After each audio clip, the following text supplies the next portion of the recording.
Well, hey, thanks, Nick, and good afternoon, everybody. It's an honor to be with you. Nick, I'm feeling the pressure a little bit about the size of this audience and where we're headed. The truth is that over the last handful of years, those of you that know me know that my colleagues and I have been watching CMO turnover, and we are doing our absolute best to make sure that people get off to a great start. It's difficult to build momentum early on, and this work that we put together, the CMO Playbook, which we'll make available to everybody, comes out of the good work that my partner Jim Citron did. When we think about how do you join an organization, whether you be a CEO or a CMO, and at a day and time where CMO tenure is only around 40 months, we need you all to build momentum early on, and my colleagues and I are committed to doing that. I often say that I don't have any original thoughts, and what I do is sit on the front row and watch CMOs make transitions. Certainly with our placements, we're doing everything we can to make sure they get off to a great start, but we watch sometimes missteps and other great, brilliant moves from CMOs, and we've got three dynamite panelists today. I don't know if they're gonna come on, if I can see them now. I'm not seeing them on my screen. There they are. Welcome. Thank you all for taking time today. Good afternoon. I don't know if everybody's been formally been introduced. We've got JANICE and MAYRA and TARIQ, and we're going to just dive in. A couple of these have started, they've been promoted in the last year or so. And TARIQ, congratulations, by the way, on your move to become the US CMO at McDonald's. We are honored and super excited for you. And I know you're in that countdown phase. So if you don't mind, TARIQ, let's start with you. How does one prepare before you actually begin to think about the culture and joining the organization? Can you comment on that, please? Sure. Hey, first of all, great to be here and nice to meet all my colleagues. Greg, you called it the countdown phase. I'd actually call it, I think it's actually important, step one in terms of starting right. I call it the decompression phase. And it was something that McDonald's was gracious enough, but something I was pretty insistent on in terms of taking some real time to step back from the role that I was currently in.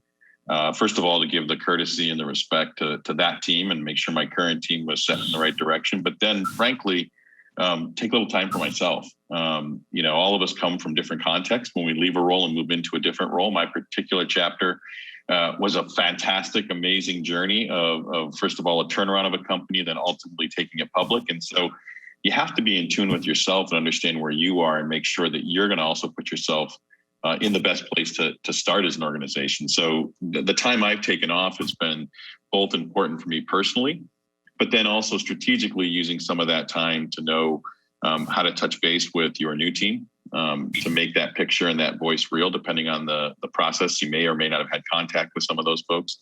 And then also identify who your key strategic partners are as you start that new role to, I think, frankly, away from the business is best time of any to actually begin to build those relationships and those connections. And so my last few weeks have been a combination of complete decompression and intently being off the grid for myself and spending time to reconnect with family and those things that matter to me.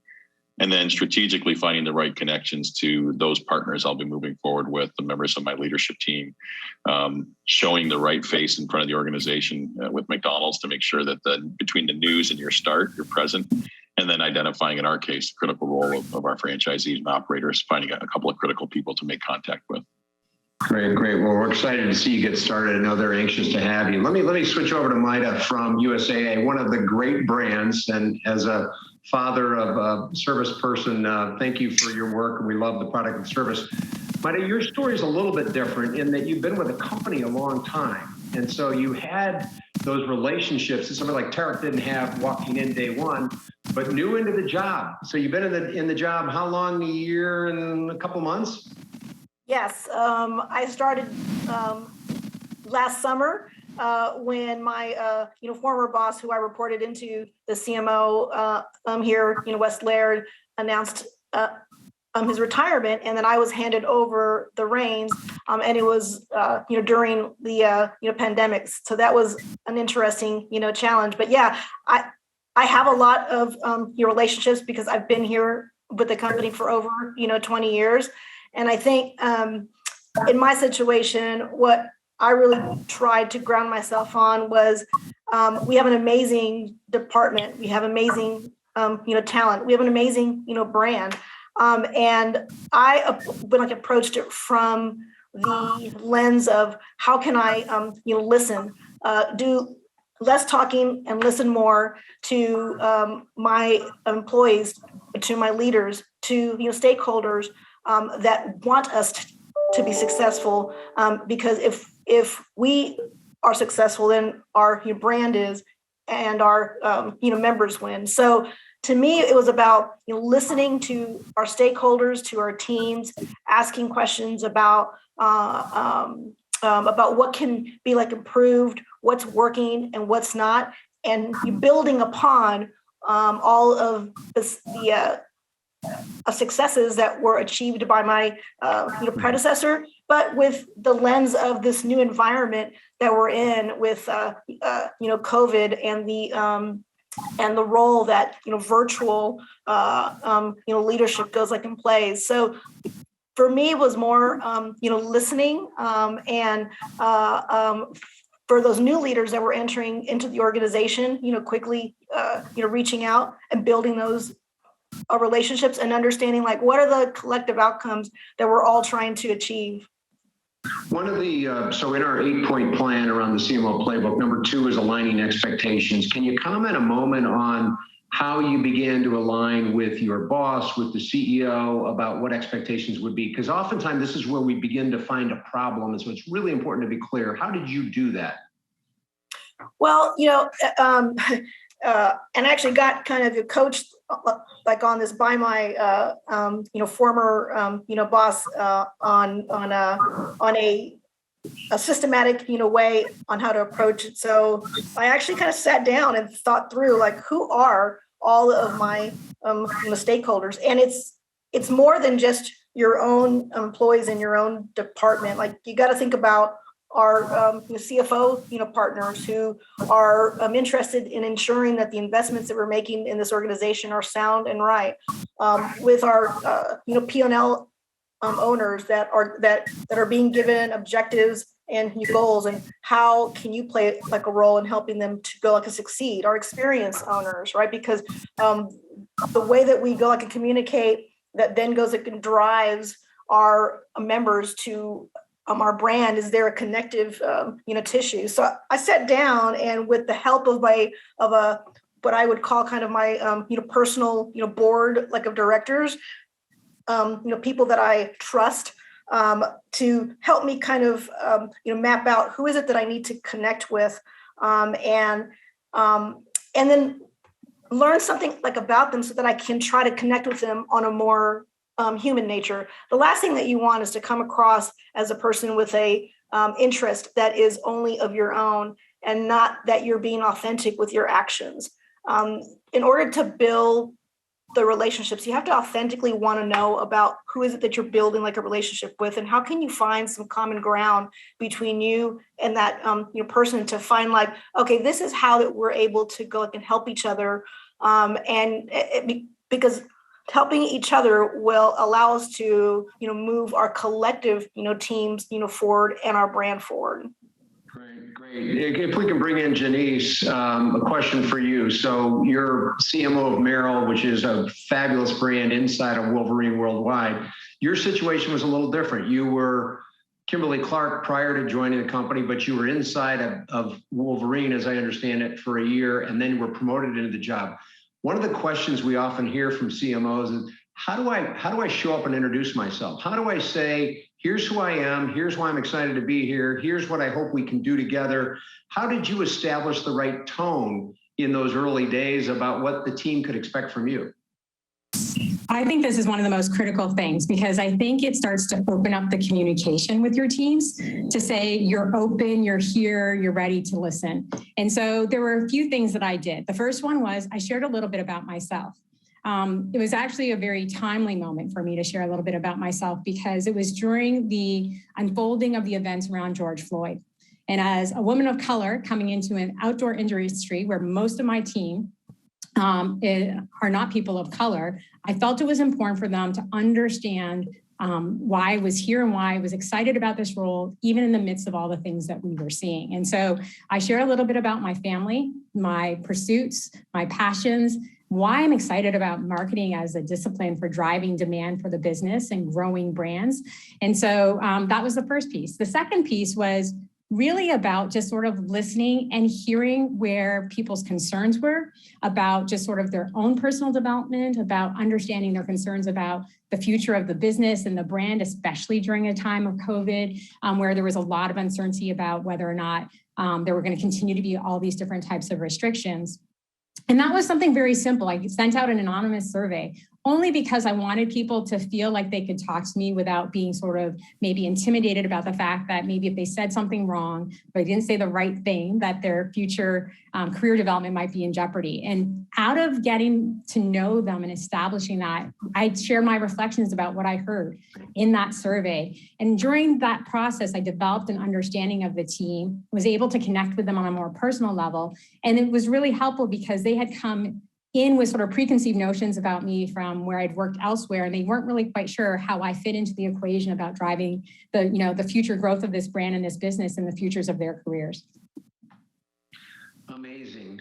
I love, brilliant idea. I love it. Hey, TARIQ, let me put you on the spot. I have this dream that you might author a speech, a town hall meeting with your team, and then your equally talented wife, Carla HASSAN, who will show up as the new CMO at JP Morgan Chase shortly, will reuse it. Have you thought about how will you communicate that for those of you at McDonald's? Plug your ears. TARIQ, what's your plan in communicating to your team, and what can they expect of you? Well, the first thing I would tell you, Greg, if Carla was here, she'd tell you it'd be more likely for her to get me to reuse it. No, look, I think I echo a lot of what you just heard. And I think, first of all, I'd say it probably wouldn't be a speech. It would probably be a little bit more, authentic from the hip of who I am. And I think one of the things that's critical, that's been really powerful for me going into organizations is being open and authentic about who I am. Authentic leadership is a very critical component of how I approach what I do as a leader. The other thing I think that's really critical is, what I've been listening for as I prepare to enter into my role is, what is the current state of the organization, both the business as a whole, the marketing environment as a whole, and the people situation as a whole. And I think sometimes as a leader, we go into new situations with the perception of change as a requirement, as opposed to really understanding what the requirements for change are, and whether they are necessary. And so I think for me, one of the things I will talk about the organization too is, I'm coming in with a leader who was in this role and moving into a global role. I know the momentum that the team has. I know the success that the team has. And I think it's important to make sure when you go into those kind of situations that you recognize it. You bring your team to a place where they feel that momentum they've created is not in jeopardy, just simply because of the fact that there's someone new who's shown up. And then I think, really, like you've heard already mentioned, my grandfather used to say 2 ears, 1 mouth. I'm going to go on a listening tour. I'm going to listen and understand where we are. This is a different kind of role in the sense that I've got some other constituencies beyond just what we do from a market and a customer perspective. The role of our operators is a critical one. We're bound with the trust to try and drive their businesses. And so understanding their needs is also critical. So I think for me, it's going to be about providing recognition of what this team has done so well at this point and why the business is doing as well as it is.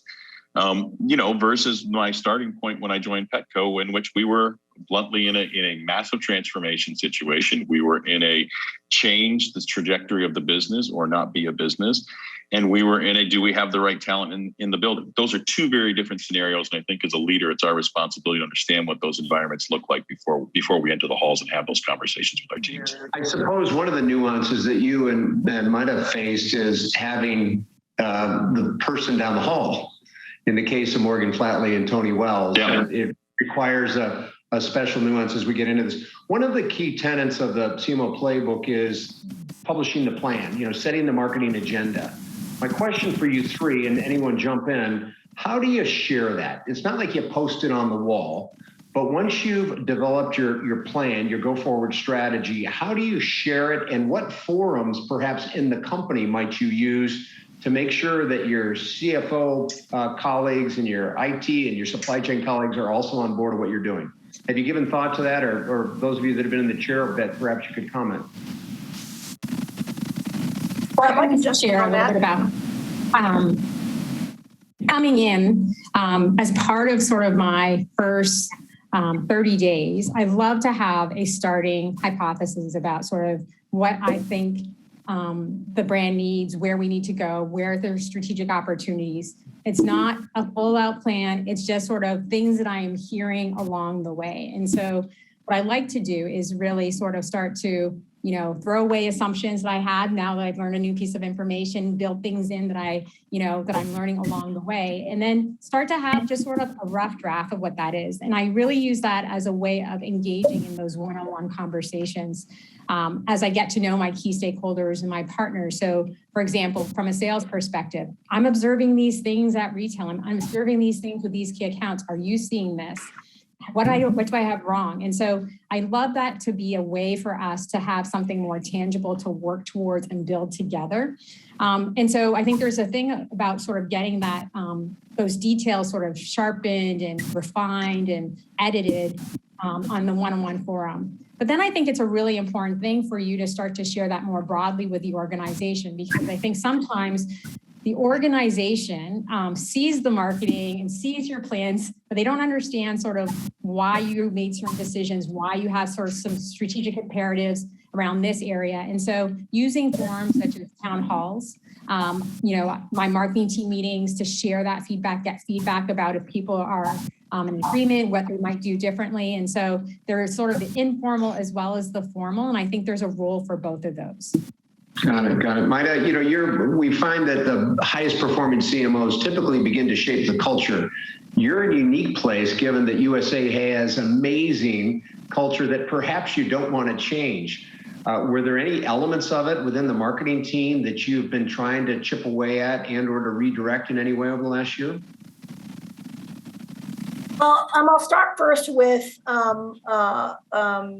one as a result of the environment that we're in today. The landscape is, changing, constantly. The consumer and their preferences are going to be changing, and with the velocity and a proliferation of media channels that are out there, really it causes us to have to speed up our pace of play. Well, when you speed up at the pace of play, you can easily run into an issue where that you're burning out the teams. There's more work than there is the capacity. So how do you balance that? Because that work life balance, that mental wellness is very critical, so that your team can sustain in the long run. So one of our culture shifts that we've been working as an organization is progress over perfection, and I think that's something that we continue to chip away as to how can you get that 80% solution and test it and iterate so that you could move faster.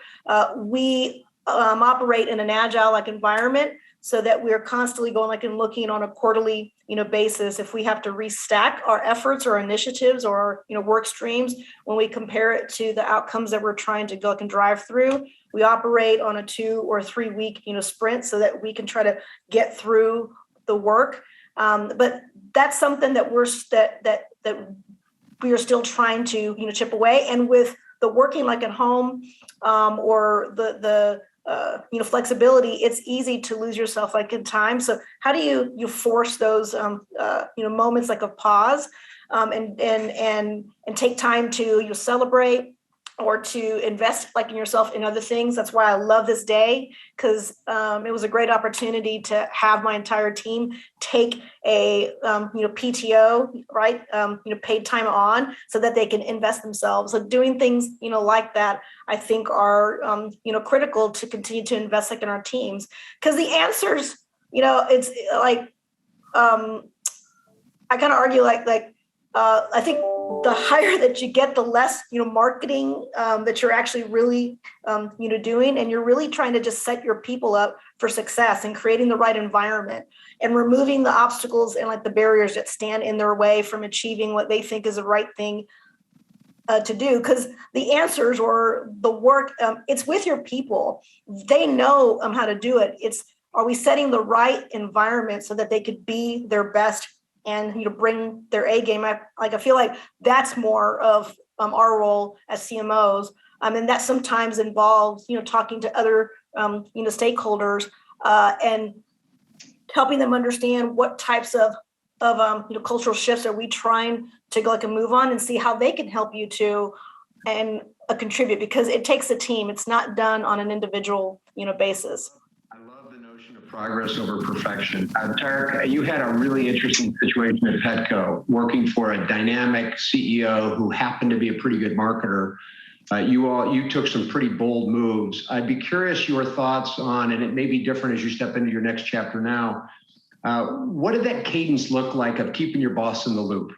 One of the key tenets of our Cmo Playbook is managing your boss. It can be tricky, and it has caused many to unravel over the years, and we've watched this. How did you communicate with, in this case, him, about your performance, where you were going? What have you learned along the way? Because you've been in a couple of these important chairs. Yeah, look, I think in the case of Ron, I had the advantage of a 20-year relationship, and so I think I'd learned enough about the signals. But I think as in this kind of communication aspect, I kind of follow my own rule of thumb here, which is if I have an expectation for my leaders to communicate with each other, their people to communicate with them, and them to communicate with me, that I hold that true. I have a pretty simple tenet for myself, and I find that in the case of my previous CEO, but I think that's true of a lot of CEOs, most of us are not fans of big surprise, right? Good surprises are one thing, but those are unplanned, you can't control them. But managing for the surprises we don't want to have are really important. And so for me, there was maintaining that cadence of one-on-one connection, just like I do with my own leadership team. I kept with Ron, and I also understood when there were times to not wait for that cadence, right? And when the flyby was required, or when the text with a "Hey, we need a quick minute to catch up" was required. I think the difference, and it ties back to something that Mike is talking about, and I think you brought it up on, Greg, you're right to bring up the question of culture.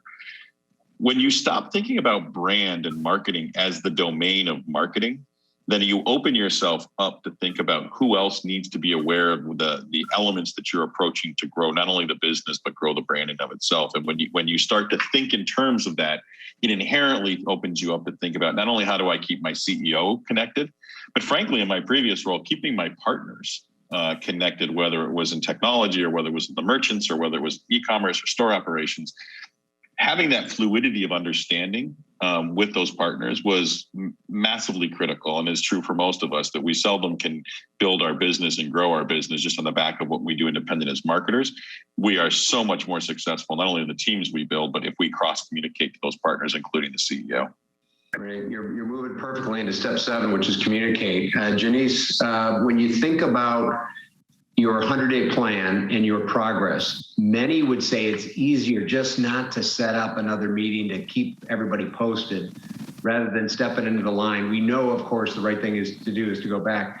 When you stepped into the job a year ago, how did you keep people posted on here's what we talked about, what we were going to do, where we were headed, here's how we're doing? It takes courage to do that. Can you talk a little bit about what you did on the Merrill business?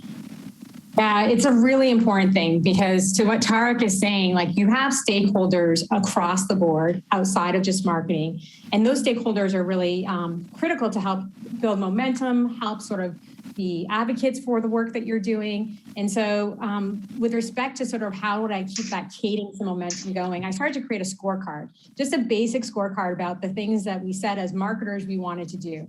The first scorecard that I had was about what type of team do we want to be? What type of behaviors does a best-in-class, world-class marketing team exhibit? We identified 4 things. One was around we're more strategic. We are curious about marketing excellence and pursuing marketing excellence. We're data-driven. We build trust. And so every quarter I sent a note out to my marketing team about how are we doing against those things, and what are examples of that in the marketplace and in our teamwork that demonstrates that. So for example, I had someone on my team develop a strategy about how we're going to go after a new category, and I highlighted that as an example of a win for us in demonstrating a team that is driving for marketing excellence and driving change within the brand. From a sort of overall strategy perspective on how we are building the brand, I created a scorecard about the things we said we wanted to be and what we had to implement in order to go after a younger, more diverse set of consumers. for example, one of the things that we needed to do was really think from a digital first mindset. Well, if we're going to think from a digital first mindset, we had to really restaff our team. We had to build new processes to work better with our IT partners, our e-commerce partners, and so forth to make all of that happen. And so I had a scorecard that I kept updating, and on a quarterly basis at town halls, also shared the progress we were making on that. And I was really transparent about things that we, were doing really well. We got, green light on this. We've had some really great wins, but we're red lights on some of these things. We just haven't made progress against that. What I found was that sparked conversations. Either people came to me or to my team to talk about, we know we have a solution that can help us maybe overcome this area that was a red light for us. And so let's maybe attack it this way for the next quarter. And that same scorecard I shared all the way up to my senior leadership, all the way across with my senior partners. It was the same 2 documents so that people could understand that there was a level of consistency of what we were trying to accomplish on the team. There's no doubt in today's day and age, this notion of transparency and vulnerability as a leader is critical as we go forward. I got to ask you all, when we think about avoiding missteps, sadly, this is a topic that we see often, and I know some of your teams are watching, so forgive me, but in no particular order, or might have, if you comment, anything you would have avoided if you had the chance to do it over again? Any misstep that you can think of? I would go and say probably like don't overpromise and underdeliver, because I think that one of the key ways of how you build, trust with your stakeholders, with your employees, with your boss, is that you can be, counted on, that you have like the competency, and that you can be relied upon. And if you don't have a sense of how to estimate that accurately, then all of a sudden it erodes, trust. And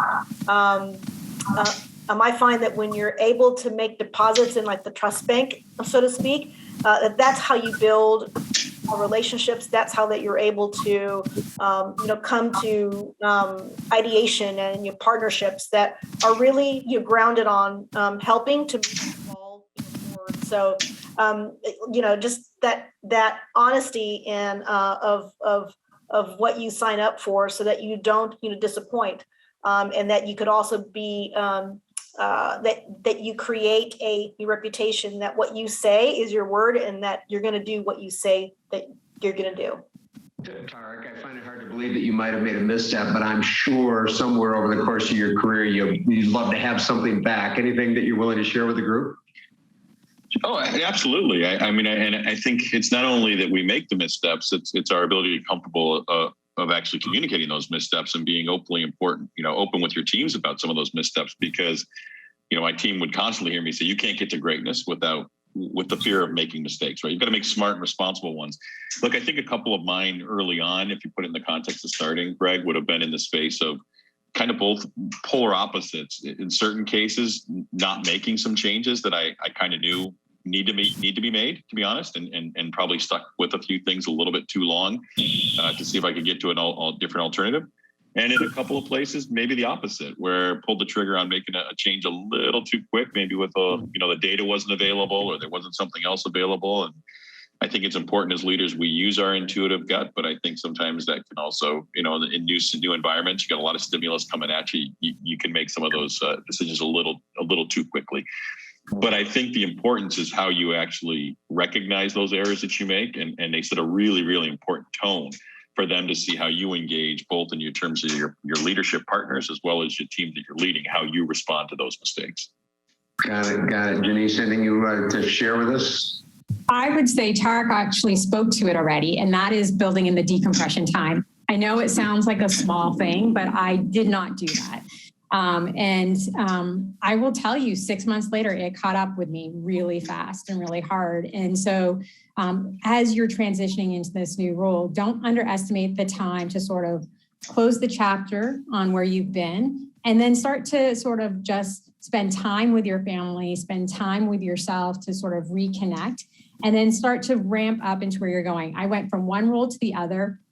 And because it was sort of at this time where I was like, oh, I have vacation, but I won't take it now because I have to jump right into this thing. And there were all these different things going on. I never got that time. And so that decompression thing is something that I'm going to build into everything that I do going forward, because In the moment, it feels like it's an urgent thing and you have to get going as quickly as possible. But if you can't bring your best self and you're still sort of holding on to some of the things from prior to that, you're not bringing your best self to your team or into the business, into the brand. The other one is, I'd say, just sort of avoid the analysis paralysis. I think one of the great things that I heard from my leader was, move forward when you are, 62% right. Like, don't feel like you have to have all the information, because things are changing really fast in the marketplace and in the landscape and the supply chain and so forth. And so in that onboarding time, sometimes we want to analyze everything every which way.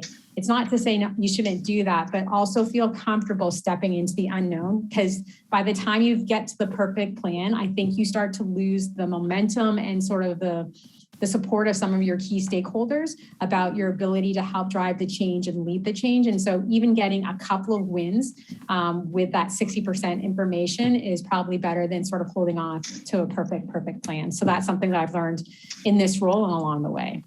We've got a handful of minutes here. TARIQ, I want to go back to the wisdom that your grandfather shared with you about 2 ears, 1 mouth. My mother gave me the same advice many, many times.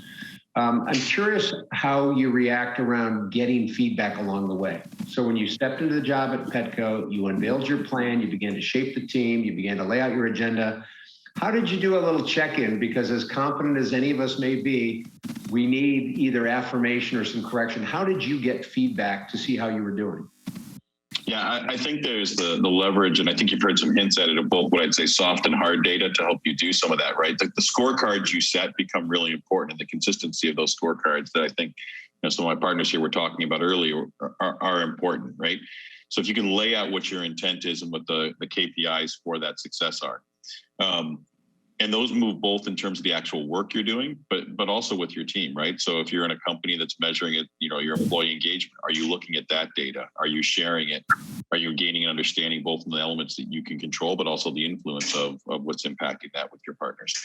But then I think there's soft data, right? So I did a wide range and continue to do a wide range of touch bases, whether they were small roundtables with deliberate mix of my teams, or we did our monthly stand-ups where we did there was part let's catch up on some business, but there was also let's get feedback and engage the organization, and sometimes you get teams that lean in really well, and you get other teams that simply listen, but you don't always get necessarily that feedback. So the challenge can be a little bit important. And you have to be sensitive to that and be looking for, I think, don't assume it's going to be one sort of path to getting that feedback.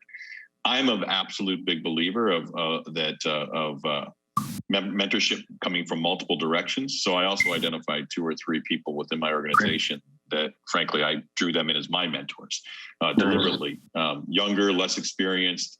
And I often found them very willing to drop both gloves and let me know what they thought candidly, and sometimes even more so than some of my own colleagues. And so I also find getting diverse points of view to be incredibly helpful. Again, I don't think you can ask your teams to try that. You're stepping into McDonald's now. What role can a board member have, or have you had board members be a voice that you need to listen to and engage with over the course of your career? Yeah, I will tell you, we referred to board buddies in my last role.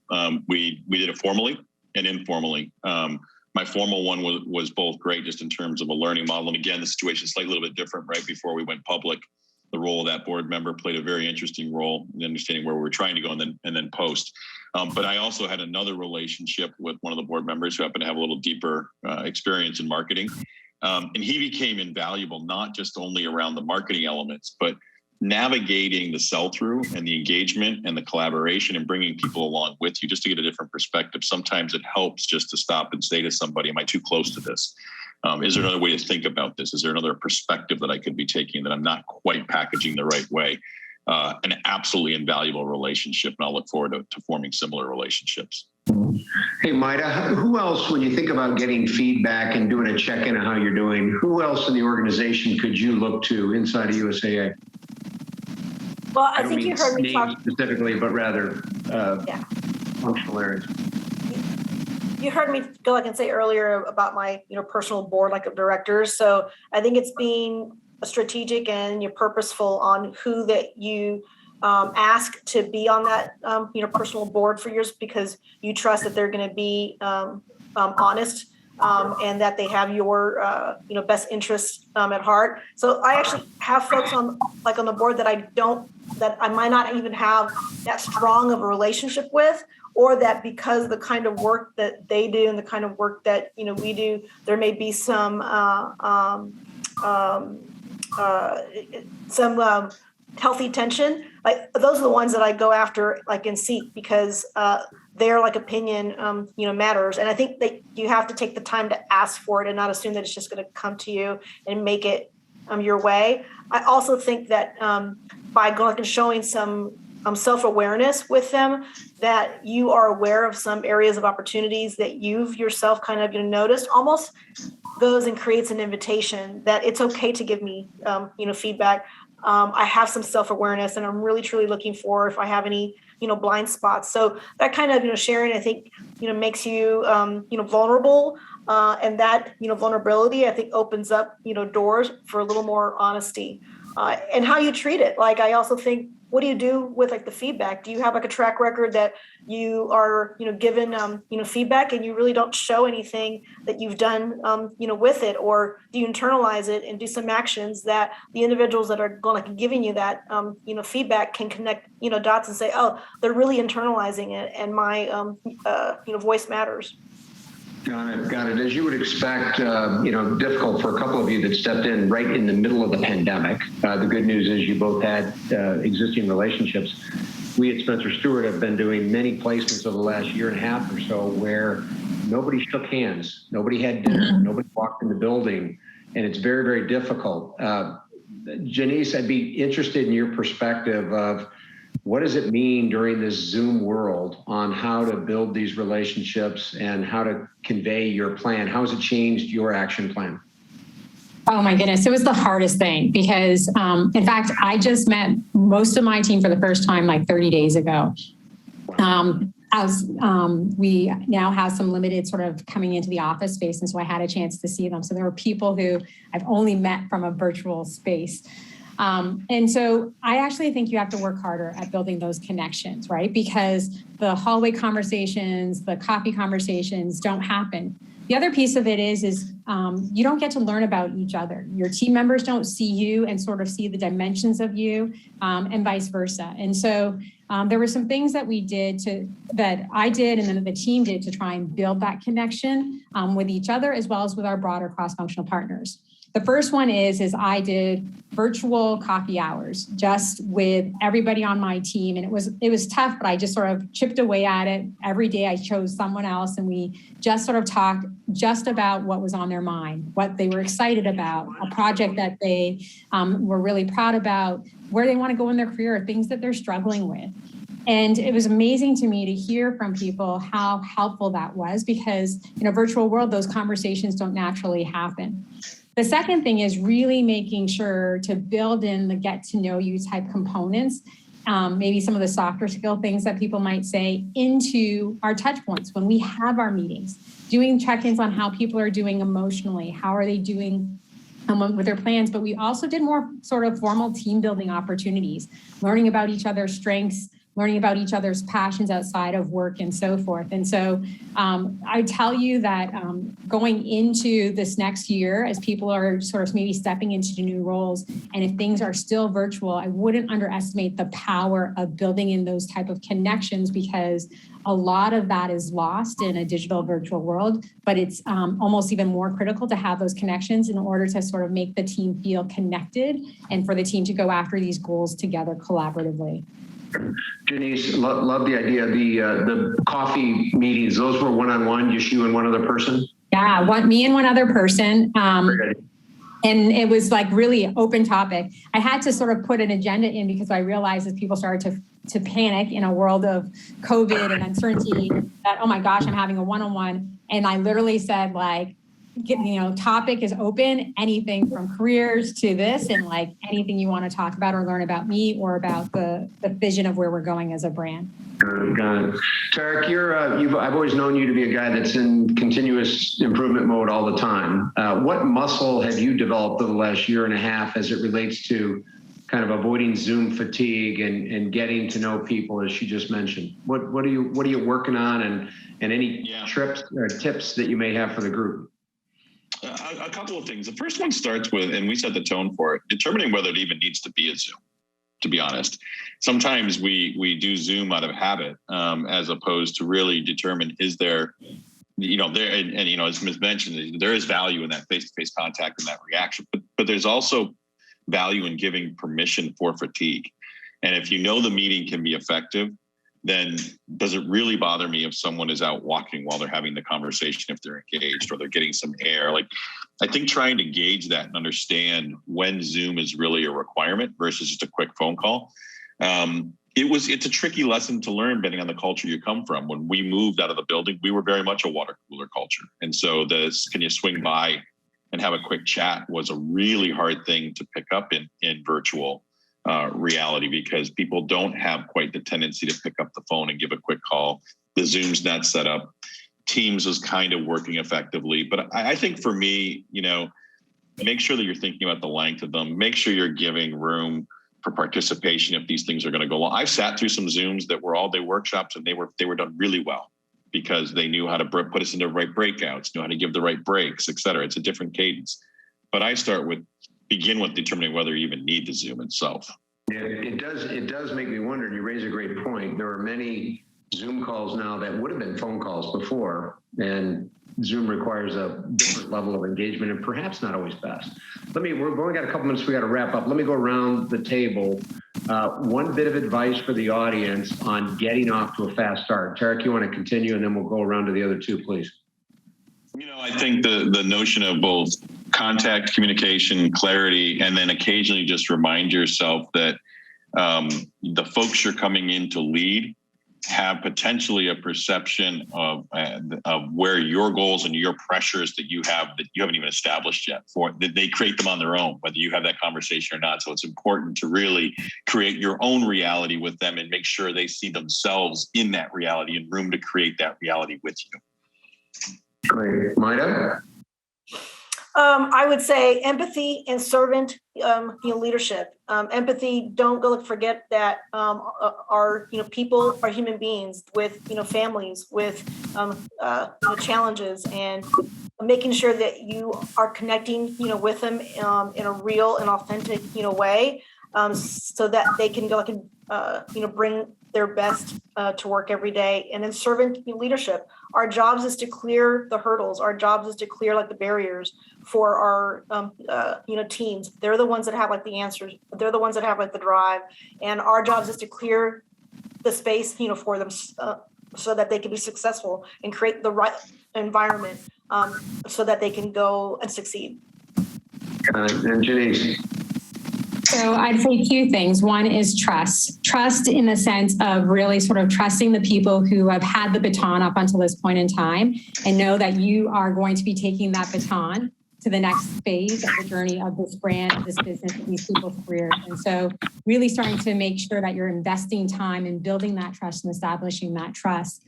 The second thing is bringing others along on the journey, whether it be your key stakeholders, your leaders, your managers, your teams.